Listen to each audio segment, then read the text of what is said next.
Et oui, vous ne rêvez pas, j'ai sorti les lunettes.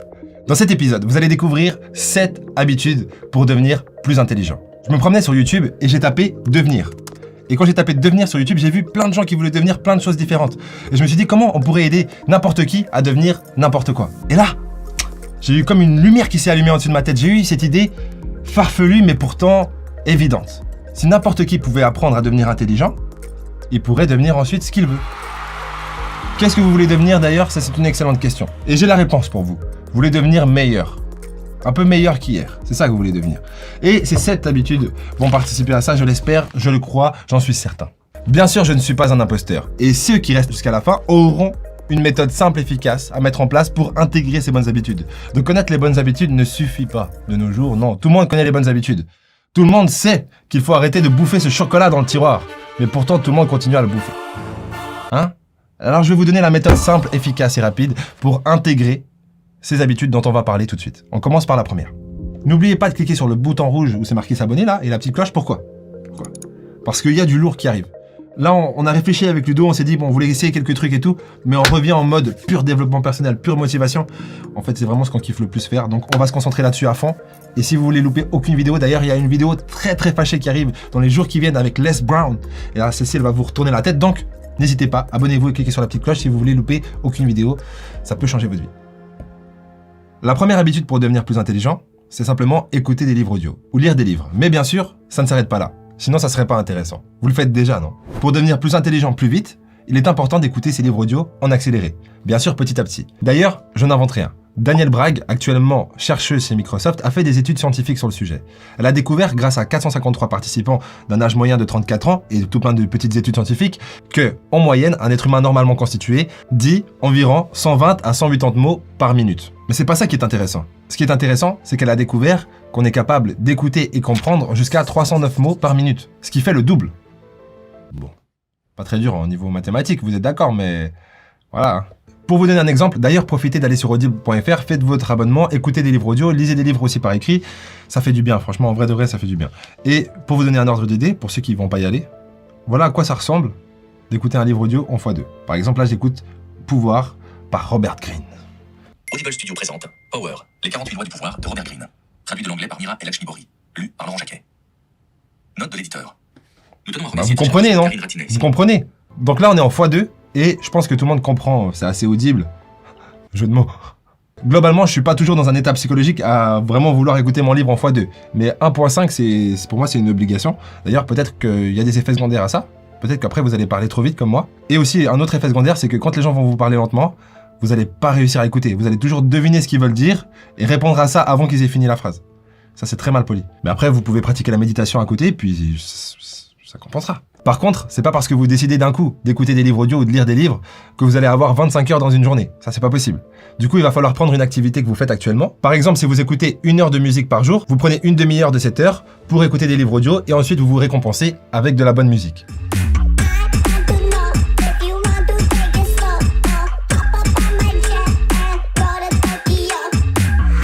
Franchement, c'est mieux. C'est mieux. Et en ce qui concerne la vitesse, commencez à 1.1, puis 1.2, 1.3, et vous finirez très rapidement en x2 sur l'autoroute du succès. D'ailleurs, je vais finir ce point-là avec une citation de Warren Buffett qui dit « The more you learn, the more you earn ». Je vous la fais en français, le plus vous apprenez, le plus vous encaissez. Let's go. Écouter des livres audio, pour moi, c'est pas juste écouter des livres audio, c'est beaucoup plus. C'est comme prendre un bain dans l'esprit de l'auteur. C'est poétique. Imaginez, vous êtes à un café avec l'auteur et que pendant une année, il a réfléchi à ce qu'il allait dire et vous dire au café. Et qu'il a organisé ses pensées d'une telle façon que ça soit vraiment pour vous compréhensible, mais surtout motivant, intégrable, inspirant, et que ça vous apprenne de nouvelles choses et que ça vous transmette de nouvelles perspectives sur la vie. Imaginez pouvoir être avec cet auteur. Parce que vous n'avez par exemple pas les bons amis. Vous avez des amis, vous les aimez vos amis. Mais c'est pas ces amis-là qui vous aideront à atteindre vos rêves. Donc, où est-ce que vous trouvez vos nouveaux amis? Les légendes, vous les trouvez où? Si vous les avez pas dans votre quartier, vous pouvez toujours prendre un livre audio. La deuxième habitude pour devenir plus intelligent, et on va essayer d'aller un peu plus vite, c'est ne faites pas confiance à vos émotions. Surtout pas, surtout pas. Non. Est-ce que vous savez que 95% de vos décisions ne sont pas basées sur votre intelligence ou votre logique, mais simplement sur vos émotions? Vous savez que dans votre tête, vous êtes capable de faire ces choses, mais pourtant, quand il s'agit de se réveiller et de le faire, ça marche pas. Pourquoi? Qu'est-ce qui vous empêche de le faire? C'est vos émotions. Et vu que vous écoutez vos émotions, quand vos émotions vous disent de faire quelque chose, vous faites cette chose. Et quand vos émotions vous disent de ne pas le faire, vous ne faites pas. À ce moment-là, vous êtes juste victime de vos émotions. Et vos émotions fonctionnent avec votre subconscient. Vous êtes comme un cheval qui a peur du feu, même si vous ne risquez pas d'être brûlé. Et vous savez également pourquoi, du coup, votre vie ne correspond pas à la vie que vous rêvez d'avoir. Oui, je sais, c'est pas facile de réaliser tout ça d'un coup, comme ça, mais c'est la vérité. Du coup, sachant que vos émotions ne sont pas intelligentes en soi, bien sûr qu'elles ont une intelligence, elles ont un but, c'est vous protéger, vous faire survivre. Mais la survie de nos jours est devenue tellement sophistiquée que vos émotions ne sont souvent pas appropriées pour vous aider à réussir de façon concrète. Vous avez comme un coup de foudre sur une personne que vous voyez, vos émotions vous disent « Non, ne va pas lui parler, tu vas passer pour un con ». Alors que votre logique devrait répondre « Pourquoi je vais passer pour un con? J'ai rien à perdre ». Donc vous allez lui parler grâce à votre logique, parce que vous n'écoutez pas vos émotions. Hey, what's up? Nothing. 5 ans plus tard, vous vous mariez, vous faites des enfants, vous êtes heureux. Peut-être ou pas, je sais pas. En tout cas, si vous écoutez vos émotions, vous n'y allez pas, vous rentrez chez vous, vous regrettez. Le regret ou le challenge? À vous de choisir. Imaginons un autre exemple, vous êtes très ambitieux et vous avez plein de rêves. Mais vous vivez une période difficile et vous avez eu beaucoup d'échecs dernièrement. Vous vous dites, merde, j'adore mes rêves et ils me parlent, mais je pense pas que ce soit vraiment atteignable pour moi. Ça, c'est vos émotions. Votre logique répond, si d'autres l'ont fait, pourquoi est-ce que je ne pourrais pas le faire? Je vais planifier chaque seconde de ma journée pour être sûr que je fais tout mon possible tous les jours. Comme ça, lorsque l'opportunité toquera à ma porte, je serai prêt. Quelques années plus tard, le téléphone sonne, l'opportunité de votre vie. Vous êtes un peu stressé, mais vous savez que ça va le faire parce que vous vous êtes préparé jusque-là. Merci la logique. Un autre contexte, vous vous réveillez le matin, vous êtes un peu fatigué, vous vous dites, ou plutôt vos émotions vous disent, oh, je suis fatigué ce matin, je me sens pas très bien, j'ai beaucoup travaillé dernièrement, il faut vraiment que je me repose. Je sais pas, je la sens pas. Votre logique répond, si t'es fatigué, dors, continue à dormir, sinon avance. T'iras te coucher ce soir comme tout le monde. Les gens qui sont fatigués, ils disent qu'ils vont pas faire ci ou ça, mais ils restent éveillés à faire des trucs qui sont aussi fatigants. Donc de toute façon, tout le monde ira dormir ce soir.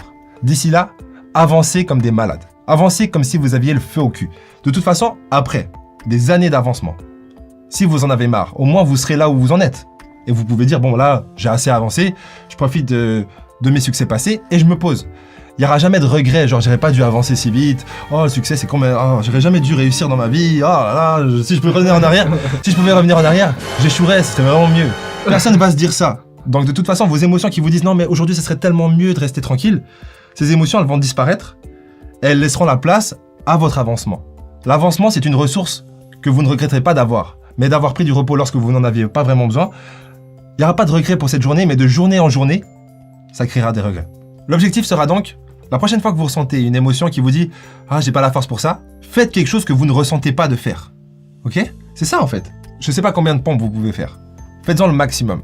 Et quand vous êtes arrivé au maximum, faites-en 10 de plus. C'est pas juste pour la métaphore. C'est juste que, imaginez quand vous arrivez à ce que vous pensez de votre maximum. On dit qu'il reste généralement à ce stade 60% de plus. C'est ce qu'on dit.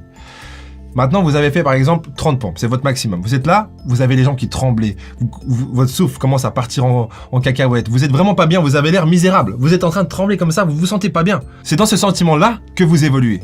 Quand vous vous sentez bien, vous récupérez. Quand vous vous sentez mal, vous évoluez. Et du coup, ça veut dire quoi? Ça veut dire que chaque fois que quelque chose se présente à vous, vous savez toujours quel est le bon choix. Quelque part en vous, vous savez que normalement je devrais faire ça, mais mes émotions me disent de faire ça, et ça semble plus familier, plus facile, plus confortable, donc je vais faire ça.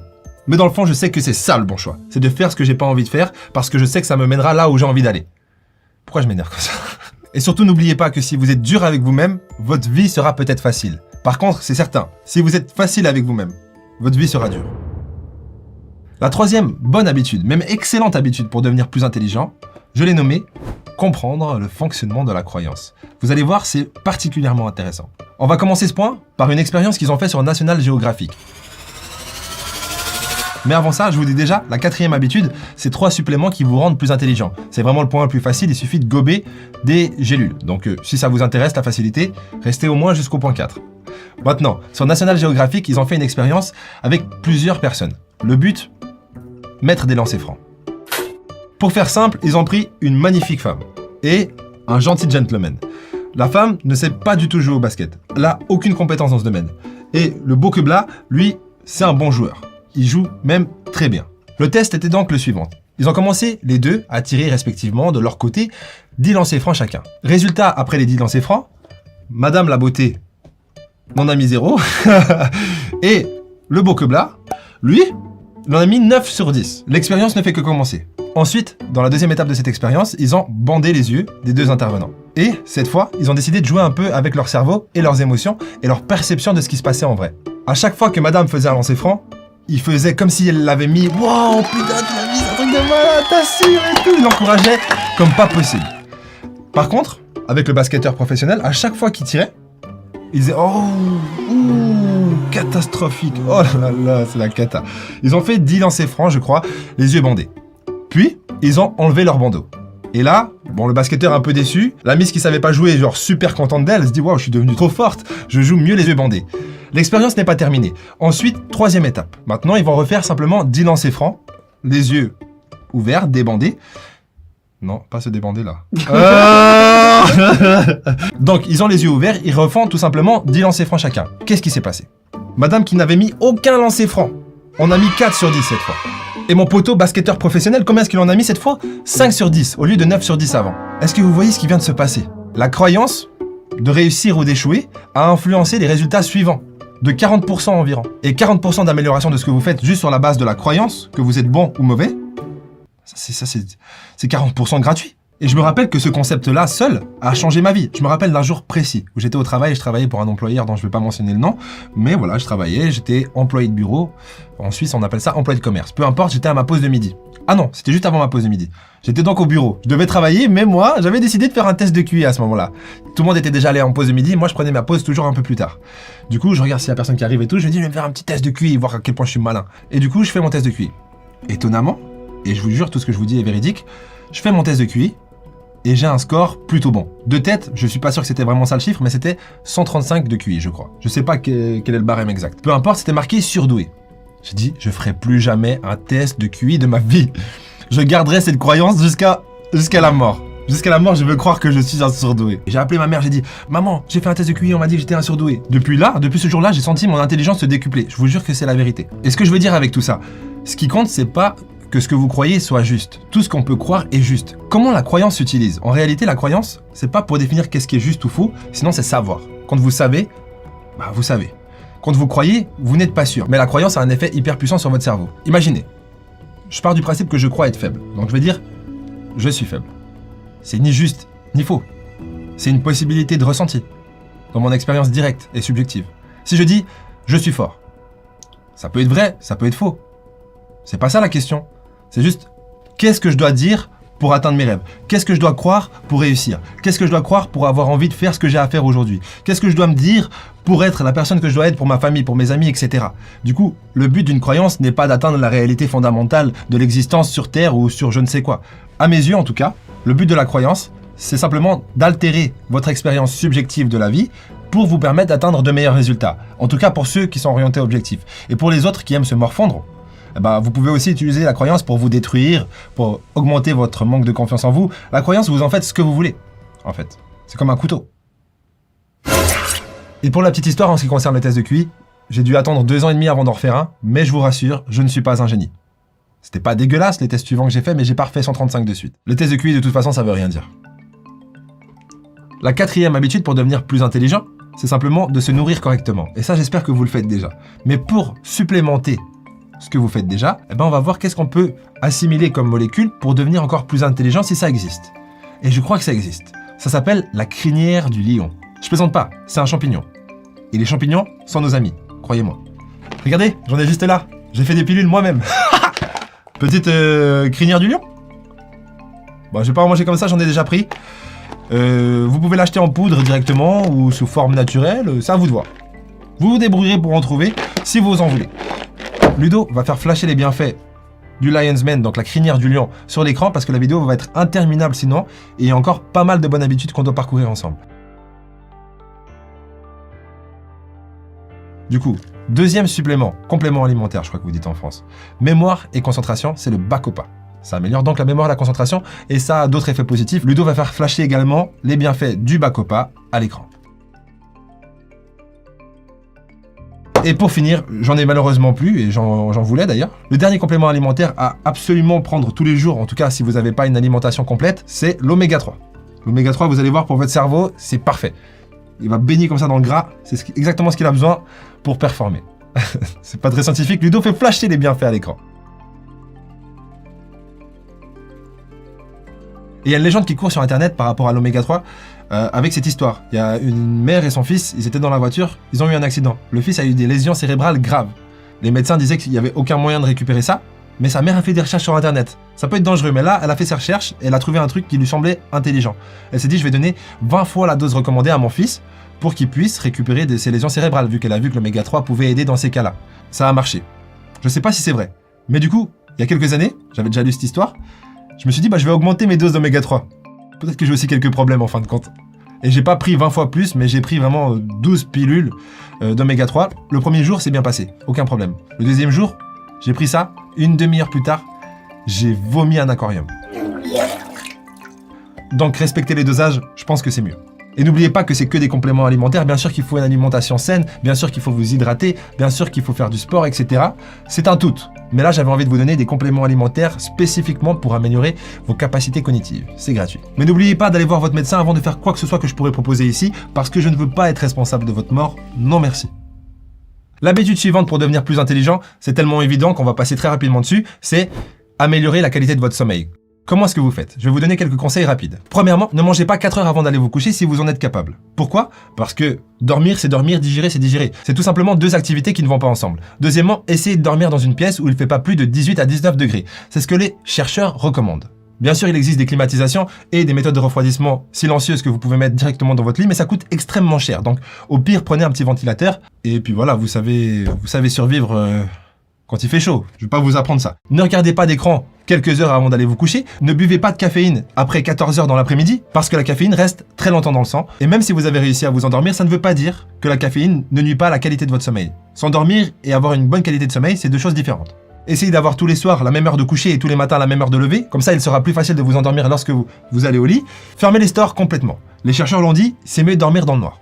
Et mettez des boules caisses ou assurez-vous de dormir dans une pièce où il n'y a pas de bruit. Car même si vous dormez, votre cerveau n'arrête jamais d'écouter. Les Navy Seals et Sadhguru recommandent aussi une douche fraîche, mais pas froide, avant d'aller se coucher, environ 1 heure avant d'aller se coucher. Voilà. L'habitude suivante pour devenir plus intelligent, ce n'est rien d'autre que la méditation. Pourquoi la méditation? Parce que la méditation vous aide à contrôler vos pensées. Et vos pensées contrôlent vos émotions. Vos émotions contrôlent vos actions et vos actions contrôlent le résultat. Merci, au revoir. Vous savez ce que la méditation m'a appris? Elle m'a appris que l'observation sans jugement, c'est la compréhension, et que l'observation avec jugement, c'est la bêtise. Vous êtes d'accord avec ça? Méditez là-dessus. En gros, pour ne pas vous vendre du rêve, je vais vous dire exactement ce que vous devez faire pour augmenter vos capacités mentales, plus précisément augmenter votre matière grise et la taille de l'hippocampe. Et oui, je sais de quoi je parle, et oui. Non mais pensez-y 2 secondes. La moitié de la planète passe son temps dans une salle de sport pour faire gonfler le biceps. Comme si le biceps avait la capacité de changer ma vie. Mais il peut rien faire pour moi, ce bâtard. Par contre, la matière grise, l'hippocampe, ces muscles ont le pouvoir de changer ma vie. C'est pas vraiment des muscles, entre parenthèses, hein. Mais ça a le pouvoir de changer ma vie. Et je peux les faire grossir comme le biceps. À travers la méditation. Mais non, moi je préfère aller faire les biceps. Donc si vous écoutez exactement ce que je vous dis de faire maintenant et que vous le faites pendant 8 semaines, vous allez augmenter la densité de votre matière grise et l'épaisseur de votre hippocampe, et c'est prouvé scientifiquement. Donc en 8 semaines seulement, vous allez changer physiquement votre cerveau. C'est incroyable. C'est incroyable. Donc ce que vous devez faire, c'est très simple. Méditez 27 minutes par jour. Tous les jours pendant 8 semaines. Et profitez des moments comme la douche, manger, cuisiner, faire la vaisselle, etc. pour pratiquer la pleine conscience. C'est-à-dire ne pas penser, mais faire ce que vous faites aussi avec votre cerveau. Donc pas 2 étages. L'étage où je pense sans arrêt et je fais ce que je fais et je me brûle parce que j'ai pas vu que l'eau était chaude. Non, faites ce que vous faites en pleine conscience. Si vous ne savez pas exactement ce que ça veut dire, profitez de regarder quelques vidéos sur le sujet sur YouTube pour comprendre ce que vous faites. Simple. On passe maintenant à la 7e habitude pour devenir intelligent. Ça peut sembler stupide, mais vous allez voir, ça va se connecter et d'un coup ça fera sens comme pas possible. Donc, avoir des objectifs. Si vous n'avez pas de raison d'être intelligent, vous ne le serez pas plus que ça. La machine humaine a été créée pour faire ce qu'elle a à faire en dépensant le moins d'énergie possible. Donc si vous n'avez pas de raison de devenir plus intelligent, pourquoi est-ce que votre corps vous ferait faire ces étapes en plus si ce n'est pas nécessaire? Ce serait de la bêtise de vouloir devenir plus intelligent s'il n'y a pas de raison de le faire. C'est de la bêtise. Ah non. Pas pour les stoïciens et les stoïciennes. Pour nous, les stoïciens et les stoïciennes, là je me mets dans le groupe des champions, hein. C'est très important de prévenir les dangers de demain en faisant ce qu'il faut aujourd'hui. Alléluia.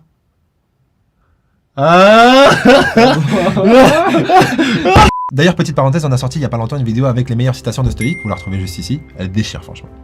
Et parlons d'objectifs, c'est comme pour les mamelles. Plus c'est gros, plus c'est beau. Non, perso, je préfère les grosses miches. Ah non, c'est pas vrai. Moi, j'aime les cupes là. Non, c'est bon. Mais ne croyez pas tout ce que je dis, bordel. Mais par contre, là, je vais dire quelque chose de sérieux. Un objectif qui est petit, ça ne sert à rien, c'est une to-do list. Les to-do list, c'est pour les losers. Attendez, je me ressaisis. Mais c'est vrai. Ce qu'il vous faut déjà, c'est un planning. Pas une to-do list. Il vous faut des rêves inatteignables. Le but, c'est pas d'atteindre ses rêves. C'est de mourir en essayant. Et pour atteindre des rêves inatteignables, ce qu'il vous faut, c'est pas une to-do list. Ça ne vous aidera pas. Ce qu'il vous faut, c'est un planning qui va vous dire exactement ce que vous allez faire toute la journée. Chaque seconde. Si vous êtes méticuleux. Bon, je suis pas parfait, moi. Je fais pas tout ce que je vous dis non plus. Maintenant, avant d'arriver à la fin de cette vidéo, j'ai envie de vous dire comment créer une nouvelle habitude et comment être sûr que ça va fonctionner pour vous. Parce que là, je vous ai dit plein de trucs cool, mais est-ce que ça va marcher pour vous? Pour moi, la création d'une habitude, c'est comme traverser une rivière avec un courant assez fort, une grosse rivière. Vous êtes d'un côté de la rive, c'est le connu, c'est vos habitudes actuelles, vos comportements actuels, et vous voulez changer. Donc vous voulez traverser la rivière du changement. Et vous voulez aller de l'autre côté de la rive, là où ça sera facile d'avoir les comportements et les habitudes dont vous avez besoin pour réussir. Tout ce qu'il vous faut, en fin de compte, c'est d'être capable de tenir et de traverser la rivière du changement sans céder pour arriver sur la nouvelle habitude qui fera ce que vous avez à faire automatiquement. Sans effort, ça fait plaisir sans effort. Certains disent que ça prend 21 jours, d'autres diront que ça prend plusieurs mois, ça dépend de l'habitude en question. Mais pour être sûr d'être capable de traverser la rivière du changement, par exemple si vous voulez créer l'habitude de méditer tous les jours 27 minutes, planifiez quand vous allez le faire, et quand ce moment arrivera, n'hésitez pas. Faites-le, même si vous le sentez pas trop. Le fait de pas trop le sentir, c'est justement vos émotions qu'il ne faut pas écouter. Vous vous rappelez? Habitude numéro 2, n'écoutez pas vos sentiments. Donc voilà, vous avez toutes les cartes en main. Moi, je vous dis rendez-vous de l'autre côté de la rive. Je vous aime du fond du cœur. Au prochain épisode.